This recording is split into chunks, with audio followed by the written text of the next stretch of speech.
이미 정해져 있어 인간의 힘으로는 어쩔 수 없는 운. 인간을 포함한 모든 것을 지배하는 초인적인 힘이자 이미 정해져 있는 목숨이나 처지, 명. 인간에게 주어진 피할 수 없는 결정, 운명. 뚜렷한 이유 없이 무고한 사람이 죽기도 하고 마음으로 헤아릴 수 없는 오묘한 이치는 풀리지 않는 미스터리와 불가사의한 사건들을 만들어낸다.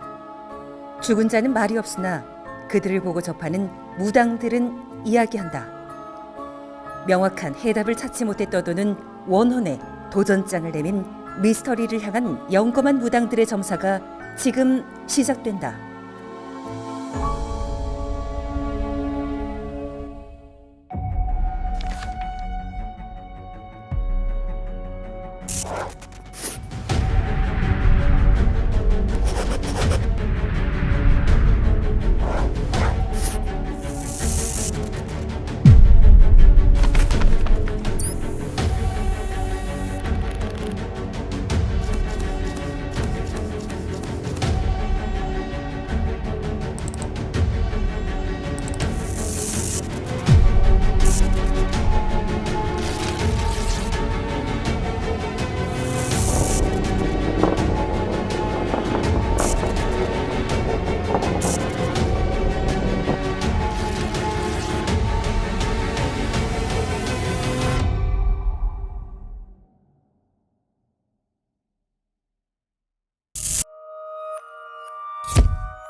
시청자 여러분 안녕하십니까? 미스터리 점사 토크쇼 신들러 리스트 MC 김순수입니다.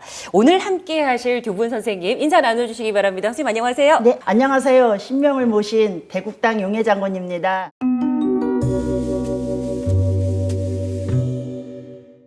네, 선생님도 소개 부탁드립니다. 안녕하세요. 천지신명을 모시고 있는 황후신궁 심소정입니다.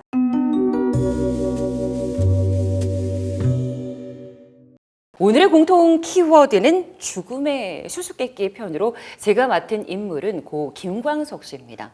그럼 지금부터 저희가 본격적인 이야기 시작해 보겠습니다. 네, 한국 음악사의 한 획을 그은 그야말로 노래하는 의무 시인입니다. 대한민국의 포크송 붐을 불러일으킨 장본인, 세월과 또 유행을 타지 않은 그야말로 감성을 자극하는 선율, 또 진정성 있고 마음을 울리는 목소리로 수많은 명곡을 남긴 전설적인 가객, 노래하는 시인, 또 노래하는 철학자, 정말 다양한 수식어가 그에게는 붙었었는데요. 대한민국 대중들의 추억 속에 여전히 살아있는 그 이름이 바로 김광석입니다. 정말 안타깝게 향년 31세라는 어린 나이에 그는 생을 마감을 했습니다. 선생님, 김광석 씨는 그 죽음을 피할 수 없는 그런 결과물이었을까요? 가장 기본적인 그 첫 질문을 조금 드리고 싶습니다. 일단 이 김광석 씨의 생년월일을 좀 말씀드리면 1964년 1월 22일생입니다. 선생님 어떠세요? 피할 수가 없어요. 없어요? 네, 사주팔자가 네. 아주 단명사주예요. 그래도 30살을 넘겼다는 거는 그래도 조상에서 조금 돌보지 않았을까요? 원래는 10대 이전에 자기는 세상을 등져야 되거든요. 10대 이전에요? 네, 그 정도도 단명사주예요. 그 정도로. 그래서 자기가 그거를 피할 수 있는 길은 없었습니다. 아, 그럼 어쩔 수 없는 운명이었다라고 선생님은 지금 그렇게 풀이를 하시는 거고요. 네. 선생님 보시기에는 어떠신가요? 제가 봤을 때는 좀 피하지 않았을까. 본인이 피하지 않았을까? 근데 그때 당시에 이 사람은 죽고 싶어서 죽은 게 아니기 때문에. 조금 뭐라 그럴까, 어디 며칠 나가 있었더라면 그 묘면을 했을 텐데 그 나가지를 못한 게 그냥 딱 그 자리에서 이렇게 일이 난 것 같아요. 그 장소를 벗어났더라면 어찌 보면 조금 피할 수 있지 않았을까, 그런 말씀이신 것 같습니다. 네. 그럼 저희가 시간을 한번 되돌려 보도록 하겠습니다. 1996년 1월 6일 서울 마포구의 한 빌딩입니다. 땅콩을 안주 삼아서 함께 맥주를 마셨던 김광석과 그의 아내 서 씨. 그러다 둘은 잠이 듭니다. 그런데 새벽 4시 반쯤 서 씨는 거실에 나왔다가 참혹한 광경을 목격하게 됩니다. 몇 시간 전만 해도 함께 맥주를 마셨던 남편 김광석 씨가 계단에서 전깃줄로 목을 맨 채 있는 모습을 확인하게 됩니다. 곧바로 병원으로 이송이 됐지만 김광석 씨는 결국 사망하고 말았습니다. 경찰은 이 사건을 우울증으로 인한 자살로 이렇게 발표를 했었는데요. 하지만 김광석 씨의 죽음은 여러 가지 의문점이 남아 있었습니다. 아내 서 씨가 남편을 발견했을 때 목에 줄이 3바퀴가 감겨 있었다라고 이야기를 했는데요. 그런데 실제 사체에는 한 줄만이 남아 있었다고 합니다. 한 줄의 사큰만이 발견이 됐었다고 하고요. 또 이 사큰 같은 경우 목의 앞부분에만 있었고 뒷부분에서는 발견되지 않았다는 겁니다. 근데 이 흔적이 말해주는 게 뭐냐면 이게 스스로 전깃줄을 이용해서 극단적인 선택을 한 것이 아니라 누군가 뒤에서 줄로 목을 졸랐을 때 남겨지는 그런 형태의 모습이었다고 합니다. 무엇보다 김광석 씨는 메모광으로도 알려져 있는데요. 이 메모광으로 알려져 있는 김광석 씨가 극단적인 선택을 하면서 자신의 심정을 담는 쪽지라던가 이런 유서 같은 거 한 장 남기지 않았던 것도 많은 분들이 이 죽음에는 뭔가 있다, 의문점을 제시했던 그 부분이기도 합니다. 사실 그 당시 김광석 씨 같은 경우는 5집 제작이라던가 아니면 라이브 공연도 계획을 하고 있었고 실제 사망하기 몇 시간 전까지만 해도 방송을 했었고 팬미팅을 했었기 때문에 과연 이게 우울증에 의한 자살이 맞느냐, 많은 분들이 궁금증을 가졌었지요. 선생님이 앞서 그 장소를 이제 벗어났다라면 어땠을까라는 말씀을 해주셨잖아요. 이게 그날의 기운이 자살할 기운이나 자살할 날짜, 장소가 아닌데도 이렇게 조금 죽음으로 이룰 수 있는 그런 결과를 좀 만들어낼 수가 있는 건가요? 어떻습니까, 선생님? 제가 봤을 때는 네. 이 사람은 절벽 위에 핀 민들레. 절벽에. 그리고 고독하고 쓸쓸해 보인다. 네. 근데 이 사람은 젊은 나이에 요절을 당했잖아요. 그렇죠. 그래서 이 사람은 욕심과 욕망이 큰 사람이에요. 커요. 욕심과 욕망이 엄청 큰데 네. 그날의 일이 조금 아쉽고 자기가 지금 죽고 싶어서 자살한 건 아니에요. 내가 봤을 땐 타살로 보여요.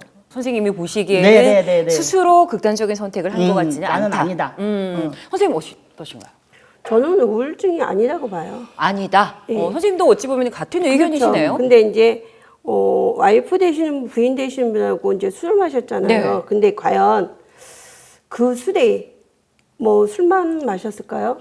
제가 볼 때는 아니거든요. 아 그래요? 예. 너무 이 분주하게 이제 움직였는데 네네.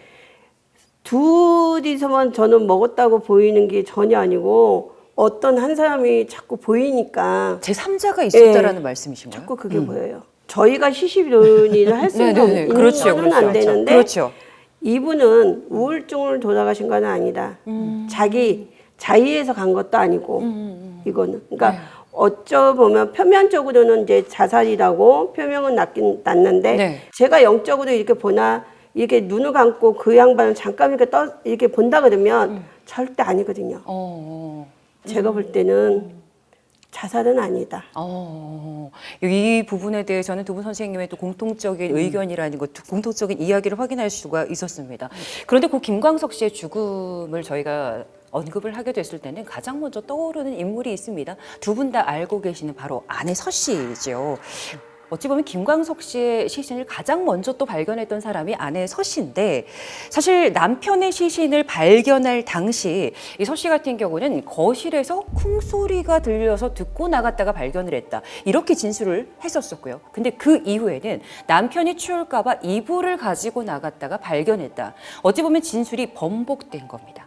그렇기 때문에 주변에서 또 지인들이나 가족들은 의문을 품을 수밖에 없었던 겁니다. 또 남편의 시신을 발견하고 나서 1시간이 지나서 경찰에 신고를 했었다고 하는데요.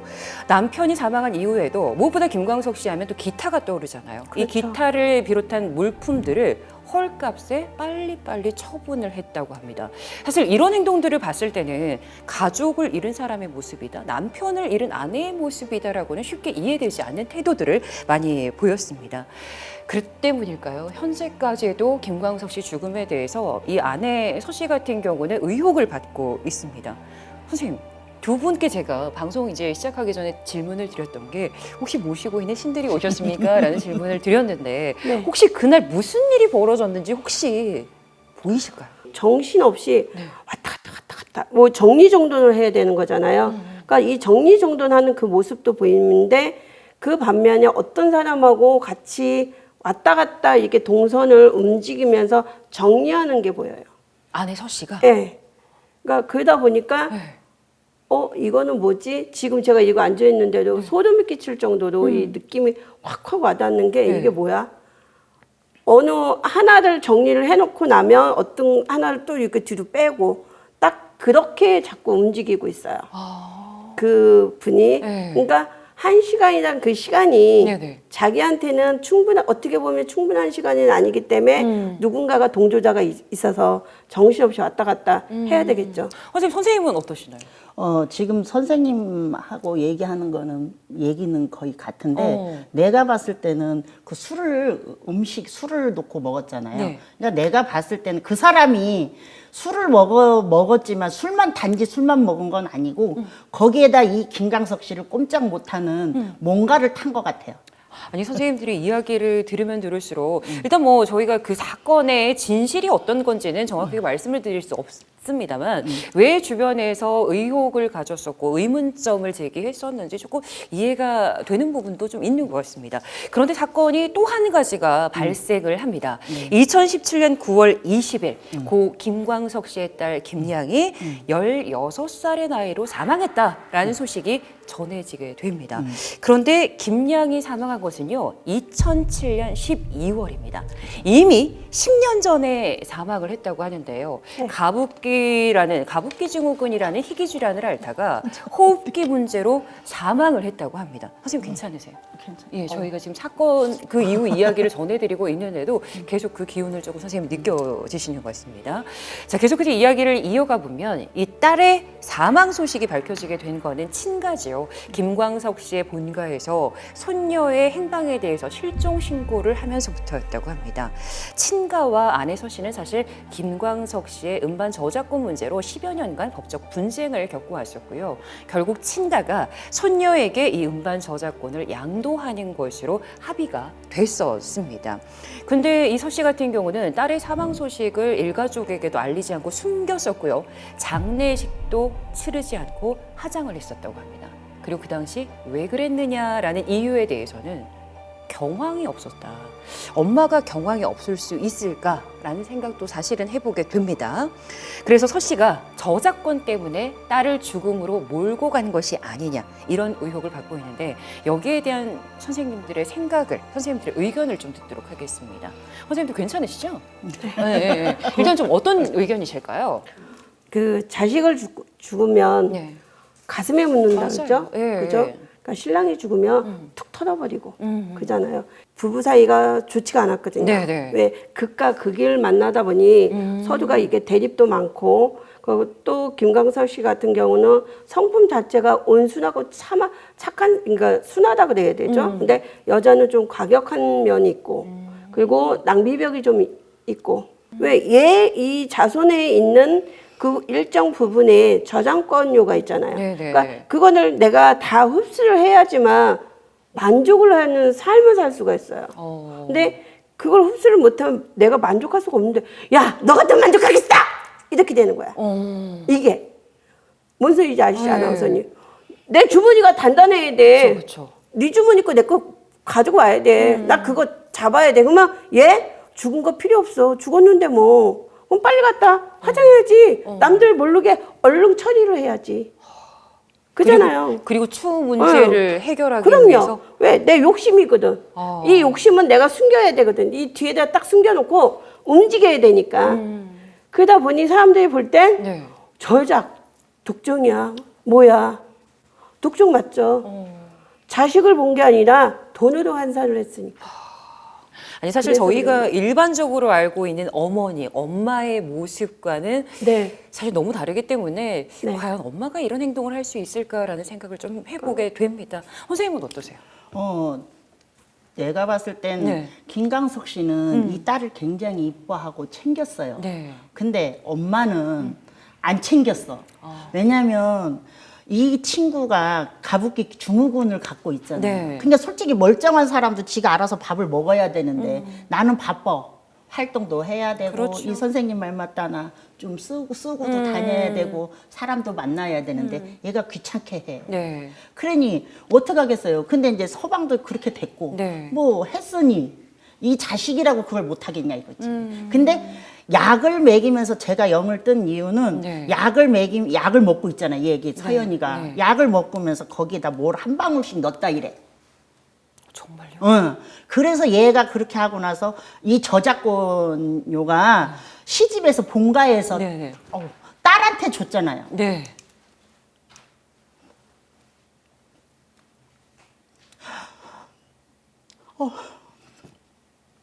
딸한테 줬잖아. 그렇기 때문에 그 딸이 무기잖아. 얘가 있으면 귀찮아. 그렇죠. 챙겨야 되고 해야 되고 하는 게 귀찮아. 그러니까 거기다 뭐를 약에다가 뭘 한 방울씩 뭘 자꾸 넣었대. 그러니까 뭘 이렇게 섞은 것 같아요. 그래서 얘를 해놓고 얘를 이렇게 없애고 조용히 해야지. 본가에서 아직 소식을 모르고 그걸 받아야 되잖아요. 그러니까 그거를 가지고 자기가 누려야 돼요. 그래서 지금 평생 이걸 갖고 지금까지도 시끄럽잖아요. 그죠? 그러니까 내가 봤을 때는 네. 이 친구도 신랑처럼 자식처럼 다 살해를 한 거예요. 가능한 한 침착함을 지키면서 이제 말씀을 하시는데 조금 전에 그렇게 느끼셨던 거는 어떤 거였을까요? 자식. 아, 김양을 네, 말씀하시는 거죠? 얘가 뭐를 아냐고요. 이 자손이 뭐를 알아.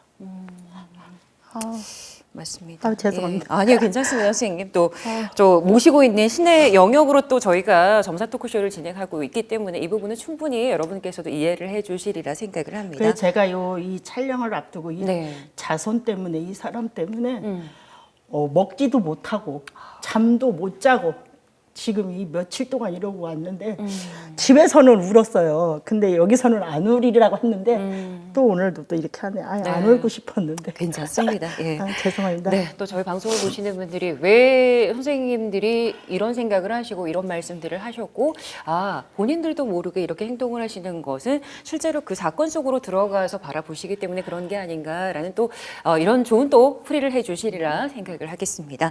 예, 선생님께서도 앞서 살짝 말씀을 해주셨습니다. 아내 서 씨에 대해서. 근데 사실 김광석 씨 같은 경우도 생전에 주변 사람들에게 아내랑 사이가 좋지 않다. 곧 이혼을 생각하고 있다. 이런 이야기도 했었다고 합니다. 이 사건이 발생하기 이전에 아내랑 미리 좀 이혼을 했었더라면 아내도 그 딸도 그렇고 김광석 씨 본인도 그렇고 이렇게 허망하게 좀 죽음에 이르는 일은 없었을까요? 이 사람이 단명 사주가 아니다. 그래서 이혼을 했으면 더 좋은 결과가 나오지 않았을까. 그리고 아픈 딸을 두고 어떻게 가겠어요. 너무 이쁘게 보고 사랑했는데. 그래서 스님을 만나서 상담을 했으면 좋은 결과가 나오지 않았을까 싶네요. 선생님께서는 어떠세요? 근데 사주팔자가 단명사주면 이혼을 했어도 죽을 수밖에 없어요. 아. 이혼을 했어도. 네. 뭐 두 분 선생님이 공통적인 의견도 있었습니다만 해석의 차이가 저는 조금 있는 것 같습니다. 선생님께서는 그 나이대에 사망을 하는 게 단명할 운명이기 때문이다라고 이렇게 결론을 내리신 것 같고, 선생님께서는 더 살 수 있는데 그날 뭔가가 좋지 않아서 단명을 했다. 그래서 타살인 것 같다. 자살이 아니라. 이렇게 좀 해석의 차이가 있는 걸로 저희가 정리를 하면 될 것 같습니다. 철학자 자크 데리다는 인간의 존재에 대해서 이런 말을 했습니다. 나는 애도한다. 그러므로 존재한다. 인간의 삶에는 자신의 죽음뿐만 아니라 타인의 죽음을 마주하는 일이 종종 발생하게 됩니다. 애도를 한다는 것, 그것은 타인과 관계를 맺고 살아가는 우리가 지켜야 하는 가장 기본적인 존엄이 아닐까라는 생각을 해봅니다. 자, 오늘도 영검한 만신 선생님들과 함께했습니다. 미스터리 점사 토크쇼. 오늘 순서는 여기서 인사드리고요. 저희는 다음 시간에 새로운 미스터리 사건과 인물들로 찾아오겠습니다. 함께해 주신 여러분 고맙습니다. 수고하셨습니다. 고생하셨습니다.